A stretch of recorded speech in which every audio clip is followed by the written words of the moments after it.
Olá, amigos, bem-vindos a mais uma edição do Grow Podcast, o seu podcast de negócios, empreendedorismo, inovação, tudo que rodeia o fascinante mundo do business, sempre com convidados bacanas. E hoje eu estou aqui com Ricardo Doria. Bem-vindo, meu querido. Cara, eu estou muito feliz de estar aqui. Obrigado pelo convite. Imagina, um prazer. Estamos aqui distanciados, devidamente imunizados, para bater um papo legal sobre empreendedorismo, sobre diversificação, sobre empreender na prática, né, o além do plano. O Ricardo é uma das pessoas maravilhosas que o universo me apresentou e é um cara que vem de família empreendedora, tem uma história empreendedora. Estamos num espaço que ele vai contar um pouquinho o que é, né? Que ele liderou comunidade de empreendedorismo, tem um papel incrível, também acho que se fosse usar os títulos tradicionais tem um monte, né? Educador, mentor, investidor e tal. Mas se fosse resumir, o Ricardo, para mim, ele é um change maker, ele é um cara que consegue viabilizar mudanças positivas no mundo, no ambiente que cerca ele. E parte da minha admiração por ele, já falei isso para ele outras vezes, tá ligado a isso, e eu acho que é isso que a gente consegue aprender hoje. Então fica ligado aí que tem lição pra caramba. Meu caro, bem-vindo de novo. Eu já vou entrar nesse papo e na pauta, mas antes disso eu quero que o pessoal tenha o prazer de conhecer um pouquinho de você, porque como a gente sempre fala, as palavras têm peso dependendo de que boca que elas saem. Então conta, pessoal, quem é o Ricardo, o que você faz hoje e de repente um pouquinho do que você fez para chegar até aqui. Maravilha. Será que eu conto para a câmera ou para você? Para mim, tá, beleza. Tanto faz. Bom, maravilha. Eu sou Ricardo Doria, né? Todo mundo me conhece porque eu sou o fundador da Aldeia. Vou contar a minha história um pouco antes disso, né? Eu sempre fui apaixonado por ideias que se tornam realidade. Assim, desde criança eu olhava alguma coisa assim e falava assim, cara, como que alguém teve essa ideia e como que alguém fez isso acontecer? Tá. E daí eu fui pro mundo da publicidade, trabalhei em agência de propaganda como diretor de arte. E lá na agência eu me apaixonei por esse conceito de coworking. Depois eu explico como que chegou essa paixão aí. E desde então eu tenho trazido, né, esse processo do empreendedorismo aqui para a realidade. Eu sou, junto com isso, eu fiz um mestrado em administração pela Federal do Paraná aqui. Fiz um curso chamado Innovation Master Series lá em Stanford, que foi muito legal também. Sou facilitador de Design Sprint pela Design Sprint Academy, que é uma escola em Nova York. E, cara, todos os dias envolvido com colocar projeto na rua, assim, tanto os meus projetos, né, são as minhas paixões aí, como também projetos de outras pessoas dentro do universo do empreendedorismo, mentoria, investimento. Então, além de usar essa paixão, esse tesão, essa inquietude para fazer as tuas ideias sobre o mundo darem certo, você acho que também se colocou numa posição de viabilizador do sonho ali. Então, muita gente que procura a Aldeia hoje, o grande ecossistema da Aldeia, procura de alguma maneira querendo fazer um impacto, mas às vezes precisando do como, e vocês são viabilizadores. É um pouco disso? É exatamente isso. Assim, a gente acredita que a gente atua em várias formas, né, para o mesmo problema. Assim, A gente entende que o problema que existe hoje é que nós estamos rodando com um software já novo, né, dentro das nossas cabeças, mas num hardware antigo. Não sei se você já ouviu esse termo, né? Tem gente que fala sobre isso. Ou seja, o escritório que a gente trabalha ou trabalhava antes da pandemia já não era exatamente o que a gente precisava. A nossa educação, as escolas, as relações entre as pessoas, tudo isso ainda tinha esse momento de mudar, assim, e ainda não tinha mudado. E a Aldeia, a gente atua nessa frente, assim, de como que a gente vai causar essa mudança, como que a gente vai trazer esse novo para a realidade. Show. Então, acho que uma pergunta que vem a cabo de quem é o Ricardo conta então quem é a Aldeia. Como que a gente conta ao pessoal, eu conheço um pouquinho, né, do trabalho que vocês fazem, mas como que a gente conta ao pessoal o que é a Aldeia, o que a Aldeia pode fazer por quem está ali do outro lado? Tá. Legal. A gente brinca que o propósito da Aldeia é consertar o mundo do trabalho. Ousado, mas inspirador. Legal. E a gente, enfim, faz isso de várias formas, né? A primeira solução que a gente encontrou para isso foi essa lógica dos escritórios de coworking. Me interessei por essa questão do trabalho colaborativo por causa da agência, só que eu pensava até que seria uma agência de publicidade colaborativa, assim, a ideia é que eu estava tentando desenvolver alguma coisa assim. Legal. Só que quando eu me encontrei com esse termo do coworking, eu percebi que era muito mais do que isso. Você poderia ter um contador, você poderia ter um advogado, poderia ter um artista, e todo mundo se conectando ali, todo mundo entregando valor nisso. E daí foi quando eu me apaixonei pelo assunto e resolvi avançar vamos dizer assim, o meu entendimento sobre ele. Aprofundar. Você falou que você tropeçou nisso, né? Ou seja, era um movimento que estava acontecendo e que passava batido pelo nosso. Isso. Ninguém estava falando disso aqui no Brasil. Tinha, aliás, pouca gente falando disso aqui no Brasil. E eu encontrei lá um cara na Califórnia, Brad Newberg, que estava falando sobre isso. Falei, cara, isso é muito legal. Mas daí como não tinha texto, não tinha nada, eu montei um blog que era coworkingcuritiba.blogspot.com, bem caseirão, assim. E comecei a juntar foto, traduzir texto, assim. E nisso, bizarramente, aquelas coisas do acaso, assim, um jornalista do jornal aqui de Curitiba, que é a Gazeta, entrou em contato comigo falando, eu achei teu blog, achei a ideia bacana tal, e eu quero fazer uma entrevista sobre o coworking em Curitiba. Legal. E daí eu respondi pro cara, na verdade eu sou funcionário aqui de uma agência tal, não tenho coworking, né? Eu só estou estudando porque um dia eu quero ter. Daí ele, então beleza, eu vou te entrevistar como especialista. Daí eu dei entrevista para ele. No dia que sai a matéria, cara, ele colocou assim, Curitiba terá espaço de coworking. E já me colocou como empreendedor. E daí eu lembro que na época o meu chefe, assim, da agência chegou com a matéria e falou assim, pô, Ricardo, você tá pedindo demissão? O que tá acontecendo? E daí, cara, o que aconteceu é que o projeto deu a primeira atração, assim. Algumas pessoas começaram a entrar em contato e tinha gente interessada. Nisso, eu falei, preciso aproveitar esse movimento. Coloquei uma lista de espera no site. Legal. E dessa lista de espera começou a ter gente. Comecei a conversar com essas pessoas. Comecei a entender o que as pessoas precisavam. Montei um plano de negócio e pá! Legal. Coloquei o barco na água. Quero falar sobre isso. Plano de negócio, porque a gente está falando de empreendedorismo e o papo que a gente vai entrar muito de diversificação, sobre como um negócio às vezes nasce de um jeito ou apoiado em algumas premissas e hipóteses e vira um negócio completamente diferente muito rápido, né? A diferença entre o plano e o terreno. Você se capacitou para isso, né? Você foi montar um plano de negócio, procurou ajuda e tal. Então conta como que foi o se preparar, toda a parte do plano, e depois como que foi encarar a realidade. Tá.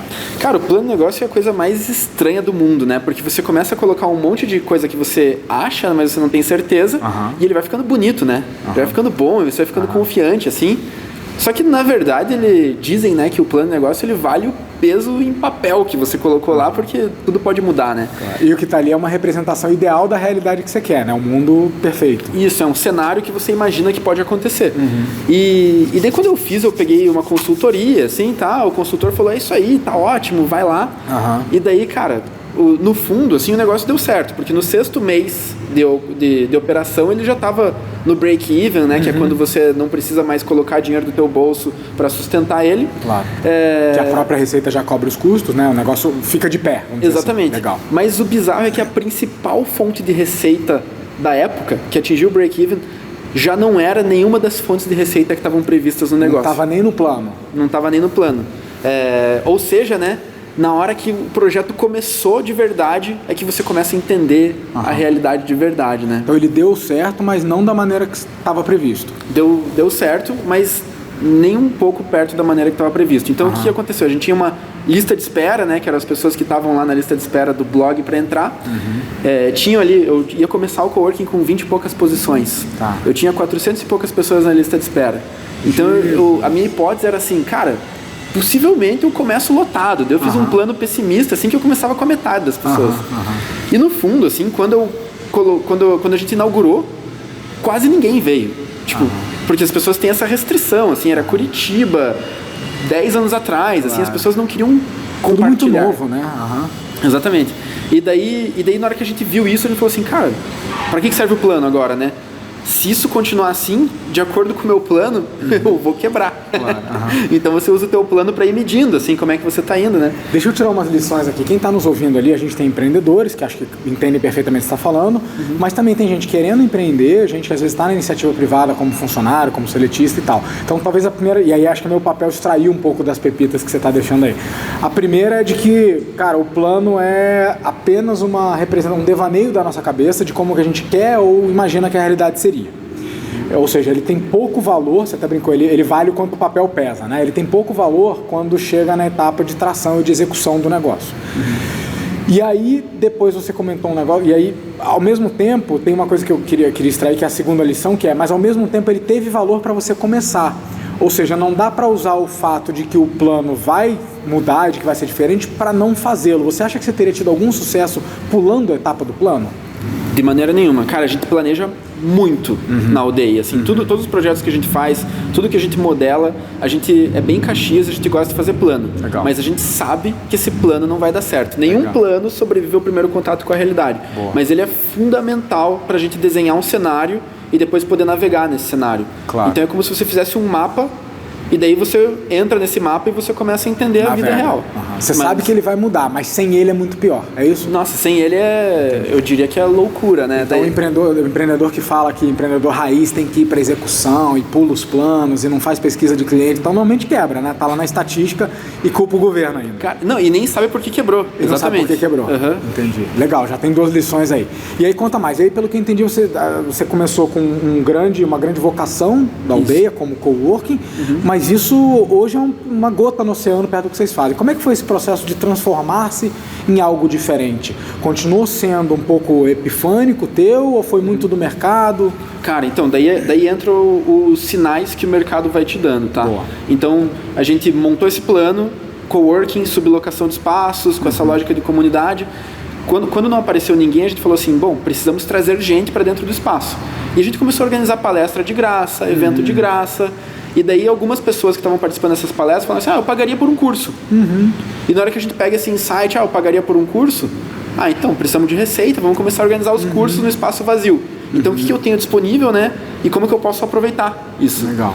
E daí a gente começou a organizar os cursos, colocamos os cursos no site, e isso foi se desenvolvendo, foi crescendo, e de repente a gente tinha uma outra operação, um outro negócio paralelo, que era esse negócio de educação.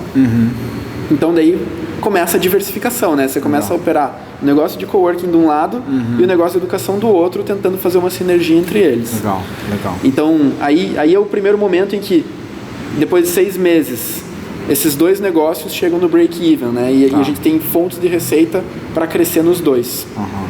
Então, veja, são 2 vitórias aí. Uma é você conseguir ter feito funcionar o modelo coworking, ter sucesso com ele, mas aí tem algum momento, vocês não se sentiram satisfeitos ou tranquilos que aquilo deu certo. Vocês viam com sinais do mercado que aquilo podia ser mais.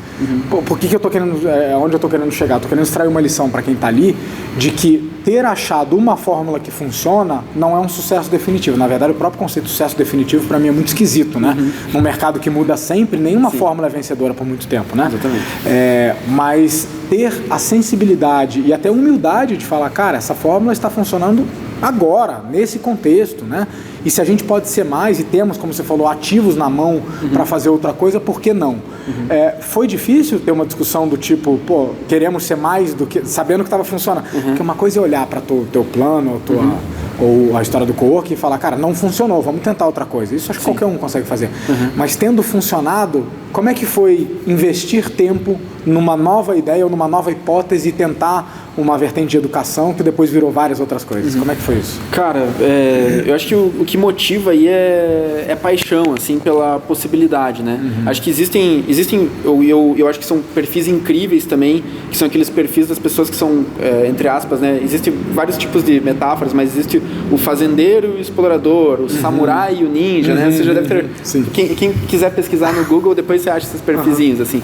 Mas dentro da energia da aldeia, assim, dentro da nossa cultura, a gente teve muito essa cultura do explorador, assim, de tentar experimentar coisas novas. Então, às vezes, quando as coisas estão muito sob controle, assim, eu não sei o que acontece na nossa cultura, a gente começa a borbulhar coisa nova, assim, e faz parte da estrutura de pensamento que a aldeia desenvolveu, assim. Legal. Então, a estabilidade dá um comichão em vocês, no sentido de dominou, devemos buscar algo novo. Isso é positivo e negativo, assim, mas é o nosso jeito de ser, assim. Às vezes eu sinto falta, assim, eu falo, putz, a gente deveria ter explorado muito mais essa única possibilidade, né? Talvez, entendi. Talvez. Tem gente que fala, né? Tem gente que fala, o empreendedor ele precisa ter um único foco. Daí a gente olha pro Elon Musk, obviamente não estou me colocando no mesmo patamar. Mas é uma inspiração, claro. Mas daí, isso eu ouvi de muita gente, até que um dia um cara me falou assim, cara, não sei, olha o Elon Musk ali. O cara tem um monte de foco diferente e está se divertindo assim. Aí você falou, Elon quem? Igual ele falou com o Bezos, né? Elon quem? Legal, então daqui a pouco a gente entra nas falhas e nos tropeços, mas eu queria explorar o lado positivo disso. Você falou, isso é bom e ruim. O lado positivo disso, o que você acha que essa inquietude constante, que eu chamaria de, sei lá, postura empreendedora, cultura inovadora. O pessoal confunde muito inovação com tecnologia, mas para mim inovação na base é isso, né? Constantemente está buscando novas formas de fazer as coisas. Mas o que você acha que isso trouxe de positivo para quem esse sonho grande é hoje, né? Para quem a aldeia é hoje, que é muito mais que o espaço? Cara, eu imagino assim que essa busca pelo novo fez com que a gente produzisse uma super comunidade efervescente pra caramba. A aldeia chegou uma época assim que a gente ainda era um espaço de coworking muito pequeno comparado com o que tinha no Brasil. Tinha Itaú fazendo espaço, tinha Google fazendo espaço, e a gente ganhou um prêmio lá que era o melhor espaço de coworking do Brasil. Que era o Spark Awards, um prêmio da Microsoft, justamente por causa disso, assim, porque o que a gente estava fazendo, essa lógica de comunidade, era uma coisa que trazia muito valor para o cliente e não tinha a ver necessariamente com mesas e cadeiras. Então eu entendo que essa paixão assim, por experimentar, por ver o que o mercado está sentindo, essa centralidade do cliente, assim, ela foi muito fundamental e nos fez evoluir muito o que a gente estava fazendo. Assim. Só que pelo outro lado, né, se você só faz uma coisa, você tem essa vantagem, né, de se tornar um grande especialista naquilo que você está fazendo. Referência, Que aí entra, vamos explorar então um pouco isso, né? Porque não, a gente conta só os louros dos negócios, né? Mas eu confesso que eu tenho um pouco de resistência a essas verdades absolutas, que tem que ter um foco único. Eu consigo imaginar pessoas ou negócios que tiveram muito sucesso com essa fórmula, mas também conseguimos imaginar vários outros negócios cuja fórmula está justamente em achar novas maneiras e outras, né? Então a gente consegue pensar numa 3M da vida. Pô, a 3M, qual que é o foco da 3M? Cara, inovar, talvez, né? Sim. Então de óleos e lubrificantes e adesivos até equipamentos médicos e caneta e instrumentos musicais. Então eu fico pensando que não é um negócio muito cravado na pedra. Então eu queria te ouvir, o que você acha que pode ter perdido, ou o que vocês sentem na pele como dor, de não botar todos os ovos numa cesta só, ou de não apostar num sonho grande só? Tá. Cara, eu entendo que quanto mais foco você tem, mais energia você consegue colocar num determinado ponto, né? Claro. E quando você tem mais de um foco, o que acontece é que você distribui essa energia e muitas vezes você vai faltar com energia para alguma coisa. Assim. Então, é esse o trade-off que a gente está sempre fazendo aqui na aldeia, e essa talvez é o maior desafio de quem está tentando olhar para muitos focos ao mesmo tempo, assim, que é você fazer uma escolha consciente de que você conscientemente está escolhendo a coisa que você entende que vai alavancar mais naquele momento, mas você está deixando outras coisas um pouco para trás. Você está escolhendo não dar essa atenção para outras coisas ao mesmo tempo. Exatamente. Então, primeiro é ter essa clareza de que eu nunca vou ser bom em várias coisas quanto eu seria numa coisa só. Aceitar isso, né? Isso no nível filosófico. No nível prático, assim, no dia a dia. Como é que é quando alguém chega aqui, o pessoal do teu time, você tem um time incrível, né? Fala, Ricardo, tivemos uma ideia, não sei o quê, e é uma ideia boa. Normalmente, quando está na fase da ideia, toda ideia é boa, né? No meu time, quando eu rebato alguma ideia, ou tesouro alguma ideia, eu falo, pô, Ares, mas a ideia é ótima, a ideia é de melhoria. Eu falo, claro, não tem ideia de pioria, né? Então, nesse momento, todas são ótimas. Como é que é, quando chega uma ideia boa, o que vocês fazem para avaliar, e como é que é descartar ou despriorizar essa ideia? Como é que funciona para uma coisa ganhar o teu tempo, ganhar a agenda da aldeia, entrar como projeto? Cara, excelente pergunta. A gente sempre brinca com o nosso time, né, que tem que tomar cuidado com as coisas brilhantes. Então, e faz sentido, né? A gente consegue produzir muita ideia e a gente tem muito pouco tempo para executar. Então essa escolha é uma escolha extremamente dolorosa, e quanto mais dolorosa ela for, mais significa que você tem muita coisa boa para fazer, né? Várias opções. E que você está fazendo bastante coisa. Então, a primeira lição, eu acho que é que a gente sempre convive com essa dor. Tá. E quanto maior essa dor, mais a gente está feliz ali de estar escolhendo. A gente não sofre com essa dor. Exatamente. Legal. Você tem que entender que, tipo, mesmo essa ansiedade é alguma coisa muito positiva, assim, ela não pode ser dolorosa. Ela é parte do teu jogo. Exatamente. Legal. E daí a outra situação, assim, é que você precisa de ciclos de priorização. Então o que a gente faz, assim, a gente entende que a gente tem uma visão, a gente tem um propósito, a gente tem as nossas prioridades e a gente tem um banco de ideias. E de tempos em tempos, no nosso ciclo aqui, depende da camada que você está de gestão da aldeia, mas a gente tem ciclos de 45 dias, ciclos de 90 dias, ciclos de 1 ano, em que a gente coloca todas as ideias na mesa e faz uma seleção. E daí nisso, a ideia que geralmente está trazendo mais retorno, ela ganha mais atenção, a ideia que tem mais oportunidade ganha mais atenção. E nisso, às vezes, surgem ideias muito legais que ainda não chegou o tempo dela, né? E daí dá aquela dor de abrir mão, de falar assim, ideia linda, você volta pra gaveta aqui por enquanto. Fica na caixinha. Um dia a gente vai conversar. Porque também você tem a tua responsabilidade, né? Claro. Que é pelo que você já assumiu. Já se comprometeu, já lançou. Sim. Joia. Pensando nessa ideia de deixar algo no backlog ou de até dizer não, uma coisa que eu percebi aí e queria validar com vocês como é que funciona aqui é que muitas vezes o que vai fazer uma ideia ser negada ou ficar na fila não é nem a qualidade da ideia, mas das outras coisas que já estão no funil. Porque não basta ela ser boa, ela tem que ser melhor, mais interessante do que eu já tenho dentro do prato. Porque, assim, se a capacidade de execução é limitada, para botar alguma coisa tem que sair alguma coisa, né? Então, se a gente falou que o sim implica outros nãos, não basta a ideia ser boa, ela tem que ser melhor do que eu estou fazendo. Então, tem uma coisa de custo de oportunidade. Sim. É assim aqui também? O que a gente olha, assim, acho que é uma matriz importante isso que você trouxe. A gente olha quão fácil isso é, né? Quanto que a gente chama de correnteza, assim, quanto que a correnteza vai levar isso para frente. Legal. Então, facilidade de implementar. Isso, exatamente. Ou assim, você já tem o outra peça desse quebra-cabeça colocada. Tá. Então é só encaixar aquela. Todo esse cenário assim de quanto que isso vai para frente fácil ou não, a gente chama de correnteza. A correnteza está a favor ou está contra. Se você tem uma ideia que a correnteza está contra, você vai ter que desligar teu motor, vai ter que fazer outras coisas para colocá-la para rodar. Mas se tem correnteza a favor, a coisa vai tranquila. Boa. Então a gente avalia qual que é a correnteza e qual que é o tamanho do impacto. E a gente tenta escolher ideias que têm uma correnteza muito forte e um impacto muito grande. Boa. Então fica mais uma lição para o empreendedor. Eu acho que isso serve para qualquer negócio, né? Na hora de avaliar novas ideias, novos projetos, avaliar complexidade ou esforço de implementação, né? O quanto que isso vai ser fácil de colocar de pé versus o retorno que isso vai trazer. E aí, quando você fala impacto, não é só financeiro, né? Isso também, porque afinal de contas, nenhum propósito sobrevive seus boletos pagos, né? Mas estou entendendo que você não usou lucro, você usou impacto. O que mais está dentro de impacto, além do retorno financeiro? Cara, o que vocês olham? Excelente pergunta, cara. Eu vou trazer mais uma metáfora aqui para brincadeira, tá?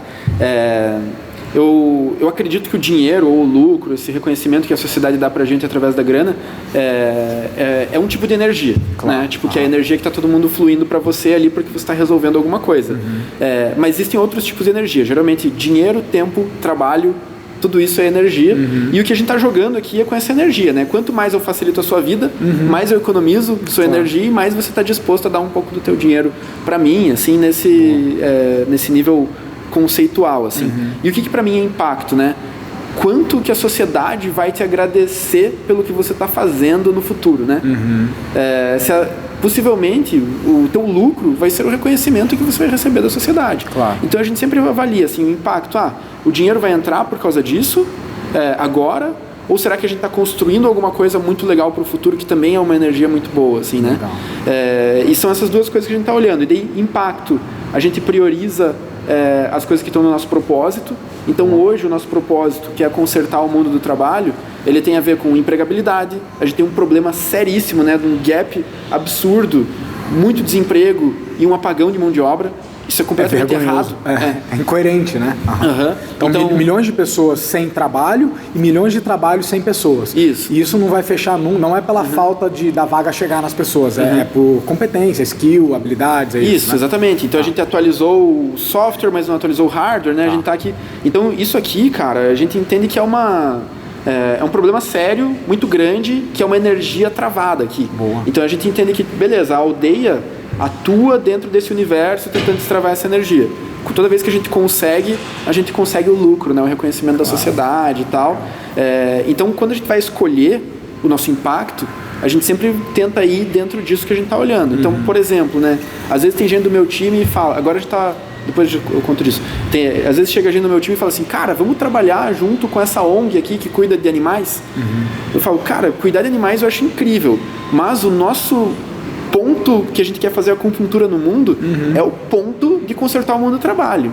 Então a gente precisa trabalhar ali. E agora a gente está fechando um projeto muito legal com o Unicef, né, que é para gerar 1 milhão de oportunidades, que tem a ver com isso. Assim, cara, aí tem, né? Impacto, tem energia e é exatamente o que a gente está atuando. Legal. Então, não significa que a gente não tenha foco, né? A gente tem esse foco específico que é resolver essa questão do mundo do trabalho e tudo que a gente faz está girando dentro desse universo ali. Legal. Que bacana. Pensando em todo mundo que está nos assistindo e tendo ideias, a gente tem muita gente nas nossas redes, né, de pessoais, que tem ideias sobre como ajudar com a educação, com o mundo do trabalho e coisas que são satélites a essa dor que a gente quer resolver. Como a dor que você está se propondo a combater ela é muito grande, e como você falou, nós somos só uma agulhinha tocando num ponto específico, o que mais tem de oportunidade? E aí falando de oportunidade de empreender mesmo, que você vê que seja complementar, que seja satélite, que você abre o olho da galera aí, ou seja, que outras dores para arrumar o mundo do trabalho existem por aí que a gente ainda precisa mexer e que de repente quem está nos ouvindo pode direcionar seus esforços, sua solução, sua empresa, seus recursos para ajudar a resolver. Que oportunidades quentes tem em resolver o mundo do trabalho? Cara, eu acho que é um mundo cheio de problemas, né? Vamos apontar aí o que a gente está enxergando de oportunidades. Esse mundo está mudando muito rápido, né? E toda vez que você tem essas mudanças, você tem um certo atrito. E esse atrito é uma energia que vai destruir muita coisa e também vai construir muita coisa dentro desse mundo. Onde que eu vejo assim, que tem grandes oportunidades? Eu vejo que a gente tem um problema de ansiedade absurda e desencaixe, a pessoa com o papel dela. Então a gente está vendo o mal das pessoas hoje, né? Essa ansiedade, como que elas lidam com o trabalho, como que elas lidam com a vida, como que elas lidam com a família. Aí eu vejo que quem conseguir resolver isso de várias formas tem um prato cheio. Esse desencaixe da oportunidade, né, e da pessoa, que também essa questão da profissão é muito bizarro e também precisa ser resolvido. Peraí, isso é muito rápido. Perdão. Estamos no primeiro. Não, tá ótimo. É que para mim é difícil acompanhar aqui um pouquinho. O primeiro você está falando da questão da ansiedade e como as pessoas lidam com o mundo do trabalho. Então, deixa eu ver se eu capturei. Estamos falando a quantidade assustadora de pessoas que encaram o trabalho como algo preocupante, pesado, difícil, uma obrigação e que não tem no trabalho o prazer da realização. Perfeito. Ou seja, isso não deveria ser um luxo de poucos de nós, né? A gente não deveria tirar onda, isso deveria ser o normal. Sim. Esse é um problema para se combater. É isso? E quais são os sintomas disso? A gente vê uma galera tendo burnout, uma galera tendo síndrome do pânico, uma galera tendo ansiedade crônica, assim. É muito difícil você encontrar uma pessoa que não esteja, né, dentro desse universo. Sofrendo de alguma dessas coisas. Então eu acho que aí, cara, tipo, quem conseguir endereçar isso de várias formas tem uma grande oportunidade. Não tem solução fácil, mas o problema tá claro. Aí você engatou num segundo, que é essa falta de match entre as competências e habilidades que a gente tem na força de trabalho, inclusive de quem está parado, principalmente, versus as competências e habilidades que a gente precisa numa economia que, não vou nem chamar da nova, mas do que já está aí, né? A nova com a velha, com as oportunidades que tem aí. Está claro que também tem um match aí que mais de 10 milhões de pessoas. Essa é uma outra dor. É uma dor agudíssima, e inclusive o Brasil, estudando essa dor, assim, é uma dor de 1,3 trilhão de dólares. Isso um instituto, Korn Ferry Institute, desenhou. Esse desencaixe de força de trabalho vai dar um output não realizado, né, uma entrega não realizada de 1,3 trilhão de dólares até 2030. Ou seja, dói no bolso. É um problema de todo mundo. Se você pega lá, veja as startups que você está investindo, né, tudo. Cara, ninguém consegue trazer desenvolvedor. O talento está escassíssimo, assim, então... Aí ele fica caro, ele fica raro e as coisas não vão pra frente. E o produto que precisava ir pro mercado não vai, que não resolve o problema de outra pessoa, que, enfim, você tem uma cadeia de problemas, né, que vai se gerando. E aí trava, né, usando a terminologia que trava você usa. energia. Trava energia, né? Legal. Então, quem for destravador também vamos dizer, nesse ponto, também vai ajudar. Legal, exatamente. Segue o baile. O que mais você tem de e daí eu acho que tem uma terceira relação, assim, que eu acho que agora está sendo muito bem resolvida rapidamente, né? Através do acelerador tecnológico e acelerador da tecnologia humana que foi essa pandemia, que é a questão de como nós nos relacionamos com o espaço, né? E com as pessoas. Então, a gente também tinha um desperdício humano, de tempo, de espaço muito grande ali, né? E a aldeia, ela nasceu justamente para resolver esse desperdício, assim. Então eu imagino que a maneira com que a gente vai se relacionar com o espaço, esse espaço que a gente está tendo aqui, a conversa que a gente está tendo, as escolhas que a gente vai fazer também vai ser muito importante, e quem trouxer essa solução vai ganhar muita grana também. Onde que a gente vê quem está aproveitando isso? O Zoom aproveitou isso muito bem, mas a gente vê essas lógicas inteligentes de uso de escritório estão aproveitando isso muito bem. A gente vê ferramentas de colaboração e cocriação que estão aproveitando isso muito bem. Então, dentro desse universo também tem muita coisa, assim. Bacana. Educação, entra onde isso? De repente na segunda dor, né? No match entre habilidades? Eu vejo a educação como um conceito extremamente amplo, que vai desde o bebezinho até o adulto, assim, né? Mas quando a gente fala de educação profissional, né? A gente tem uma dor muito, muito, muito grande, né? O nosso universo da educação formal que a gente tem hoje no Brasil é um universo muito antigo, né, que nasceu numa época de Revolução Industrial, e a gente ainda tem as faculdades e pós-graduações engatinhando de como elas vão ser no futuro. Claro. Eu acredito que a gente vai ter muita mudança aí, que tem espaço para muito player, e vejo assim que, tipo, talvez esse seja uma das grandes alavancas pra gente ter uma sociedade melhor, sabe? Uma educação diferente. Eu lembro que a gente teve, há não muito tempo atrás, um cliente junto falando sobre inovação e futuro da educação. Então eu lembro que se falava muito de uma educação que vai além da escola, né? Então quando a gente fala de educação, todo mundo lembra da escola e todo mundo mete o pau no MEC e tal, mas me parece que tem responsabilidades que não estão só na educação formal, nos professores, nos reguladores. Tem um papel que está, principalmente dessa educação profissional, que está muito no nosso colo. Até quando a gente vai, por exemplo, terceirizar para a empresa fazer um plano para a minha carreira? Isso não entra na minha cabeça. Não. Pergunto pro cara, cadê o plano de desenvolvimento dele? O RH não me deu, mas bicho, o plano é seu, sabe? Então, eu fico pensando quanto de oportunidade a gente deixa na mesa, pensando que educação é só escola e que quem tem que fazer alguma coisa são os outros. Sim. Os professores têm que melhorar, o material tem que melhorar, os currículos, o MEC tem que melhorar. Justo, tem críticas muito válidas aí, sabe? Porque eu sou professor e reconheço várias das...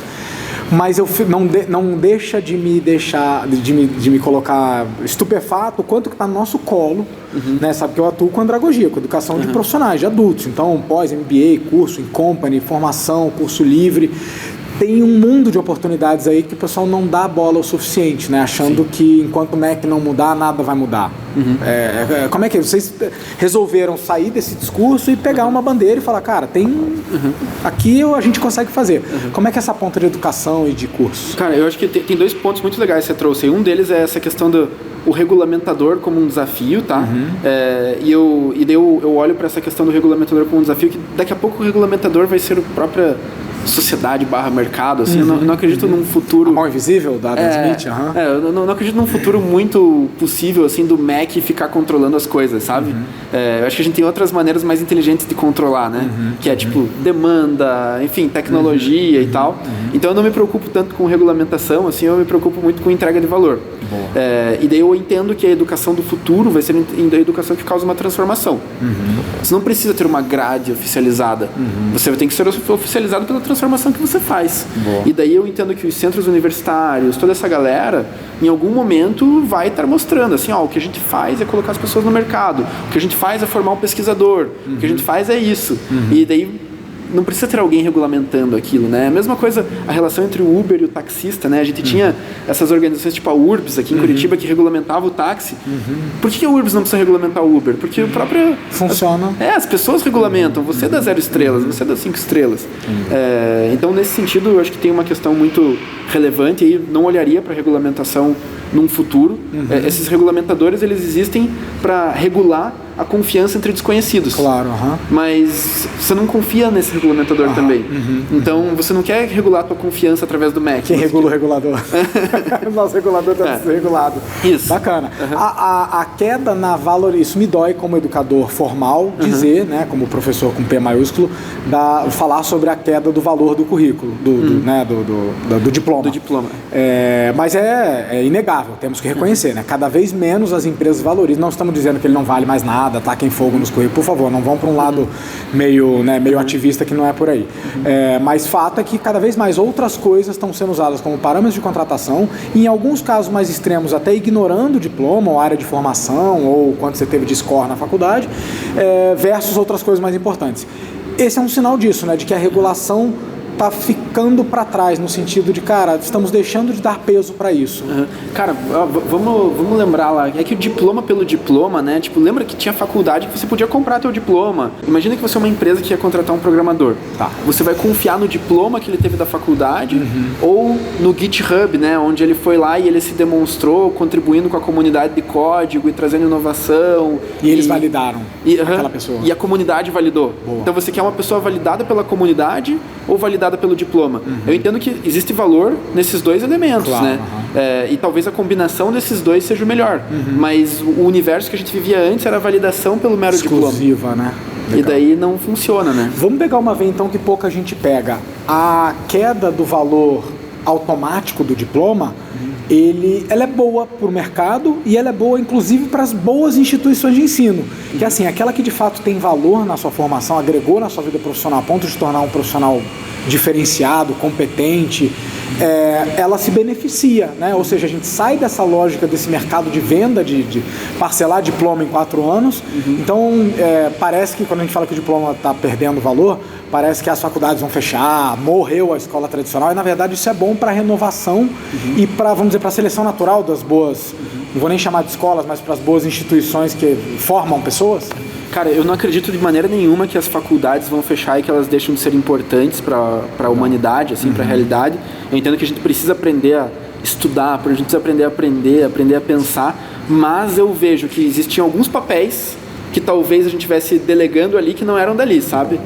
Uma questão de expectativa, depositando nela um papel que não era dela. Exatamente. Então, entender que a gente vai formar um profissional completo sem considerar que a experiência também conta, é um entendimento meio raso, né? Exatamente. Então eu entendo que, tipo, o que a gente vai encontrar no futuro é que a gente vai formar o intelecto da pessoa, a gente vai formar a habilidade da pessoa, e a gente vai ter instituições que são especialistas em cada coisa, né? Então, cara, tem essa instituição de treinamento aqui que treina a pessoa para ser esse profissional de uma maneira que ele está extremamente treinado. Existe essa outra instituição filosófica aqui que faz a pessoa entender o porquê do o quê, e nisso ela reinventa a realidade, sabe? E daí você vai ter esses diferentes certificações / diplomas que vão certificar o quão bom você é em alguma coisa ou quanto que você conquistou em alguma coisa, né? Cara, a gente podia ficar a tarde inteira aqui. Se baixar, né, uma bebida aqui, a gente vai longe. E eu tô me segurando para não abrir essa caixa de Pandora que é a educação. Eu acho que merece um episódio à parte para a gente falar. A gente pode falar sobre a eficiência da educação. Então, mesmo a educação de hoje que funciona, eu sou muito grato à minha educação formal. Eu seria metade do profissional que eu sou sem a educação que tive acesso. Mas para quantas pessoas ela funciona, né? Então, tem várias discussões para a gente entrar. Eu queria voltar na pergunta final para empreendedorismo, juntando um pouco a educação, falando da tua educação, essa jornada de ser um empreendedor que morfa, que diversifica, que aposta em novas coisas, que valida a hipótese, que acerta, erra e ajusta plano, você teve que aprender a fazer isso. E enquanto parte disso foi só a vida e as porradas que fizeram, também teve preparação, né? Então, o que você deixa de repente, de dica, de recomendação para quem já está à frente de um negócio, já é um empresário, um empreendedor, ou está buscando? O que tem que desenvolver, buscar, que de repente nem vai achar na faculdade, vai achar em outros lugares? O que você deixa assim, como recomendação de, olha, eu perseguiria isso para te fazer um empreendedor melhor? Show. Trazendo o meu disclaimer também, eu tenho um título de mestre, né? Então eu gosto muito da educação formal, da academia e tal, e aprendi muito sobre o processo de pesquisa científica que me ajuda a validar a hipótese no negócio. Então esse critério, assim, de, cara, o que é uma hipótese que vale mesmo? O que é tudo como isso? Validar? Exatamente, isso eu aprendi muito na ciência e eu consegui trazer para cá. Mas essa transposição didática eu acho que é uma grande habilidade que a gente tem que desenvolver como empreendedor. E daí eu chamava ele de mestre só pela admiração, o cara é mestre mesmo, tamo junto.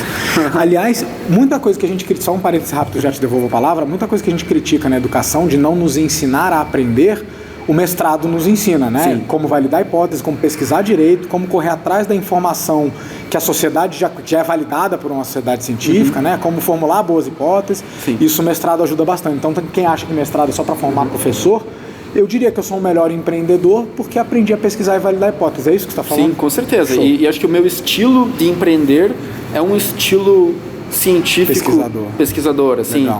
Mas daí da onde que vem, né? Só que essa experiência empreendedora, vamos trazer o termo, né? Experiência, ela não vem de tempo de casa, né? Ela vem de experimentos, né? Claro. O termo. Então, se você se torna um cara experiente pela quantidade de experimentos que você faz. E daí o que é experimento? Cara, o que você falou ali, de bater a cara, de conversar com outras pessoas, de ler uma coisa diferente, de buscar referência completamente diferente. Tudo isso vai criando, né, experimentos na tua vida que vai te deixando um cara mais experiente. Então a dica que eu daria, né, para quem está querendo empreender ou para quem está dentro desse universo é: não existe experimento que não vale a pena, cara. A gente tem que testar. Você tem uma hipótese, tem que experimentar. Dentro do universo dos negócios, a gente não pode ter certeza nenhuma. A gente tem que ter experimentos e esses experimentos vão nos apresentando o próximo experimento. Legal. Anota essa. Dorme com essa aí, galera. Mestre, agora sim. Mestre, obrigado demais. Papo delicioso que a gente podia ficar. Aliás, estamos num dos espaços da aldeia, aqui em Curitiba. Estão convidados, né, para vir visitar. Reabertos, com tudo, imunizados, seguros. O pessoal pode esperar que em breve vamos ter calendário de eventos, vamos ter movimentação aqui, vamos voltar a bombar? Cara, a gente tá apaixonado pelo que vai ser os eventos no futuro. Legal. Eventos presenciais, a gente vai dar muito valor para isso, assim, porque a gente sabe que o universo nos mostrou ali, né, como o digital é legal, mas como às vezes um experimento pessoal faz falta, assim. Claro. Então a gente tem muita coisa por vir aí dentro do universo do presencial. Eventos híbridos e tal. Então dá para dizer que assim como a pandemia vai matar a má educação, dá para dizer que os eventos, aquele formatinho, né, pasteurizado de evento, também deve cair por terra. Porque por que você vai se deslocar a algum lugar se a experiência é a mesma de estar em casa? Para assistir uma live, só que presencial, Para assistir uma live presencial, boa. Então isso acho que sobe a barra de responsa dos eventos e dos escritórios, por exemplo, se a gente está falando de retorno ao espaço de trabalho, ele tem que ser algo diferente do que eu consigo fazer em casa, senão não faz sentido, né? Não que faz. legal. Então, gente, muita coisa boa por vir. Ricardo, tá disponível? Onde que o pessoal te encontra? Quem quiser falar com você, te mandar uma mensagem? Cara, manda uma mensagem no meu Instagram, @Ricardo Doria. Eu não tenho muita coisa profissional lá, só minhas fotos da família, então entra lá, manda uma mensagem, a gente conversa por lá. Manda Ou um direct. LinkedIn, Ricardo Doria também. Legal. Então, enfim, sigam o Ricardo, tem uma história incrível, continua construindo história. As dicas de empreendedorismo e de vida que ele deixa aqui, eu acho que elas têm peso não só para quem já é empreendedor, mas para quem está pensando em ser, ou para quem empreende dentro da sua própria empresa, né? Não precisa abrir CNPJ para empreender. Então só me resta agradecer pelas lições. Para você que está vendo aí, não sei onde você está vendo a gente, se você está vendo no YouTube, se você está nos escutando no Spotify, deixa aqui o seu comentário, o que você quer ver, o que mais você queria ouvir do Ricardo e não deu tempo, ou eu não lembrei de perguntar, quem mais você quer ver, que pessoas fodas das trincheiras, tal qual o Ricardo e todo mundo que tem passado aqui, você quer ver no Grow Podcast, escreve aqui pra gente. Tá beleza, meu caro? De novo, obrigado por nos receber aqui na sua casa e vamos construir coisas grandiosas. Valeu, tamo junto, Vamos destravar a energia do mundo, né? E se não resolver, melhorar um pouco dos problemas do mundo do trabalho. Perfeito. Isso aí. Galera, obrigado, um abraço. Valeu, tchau, tchau.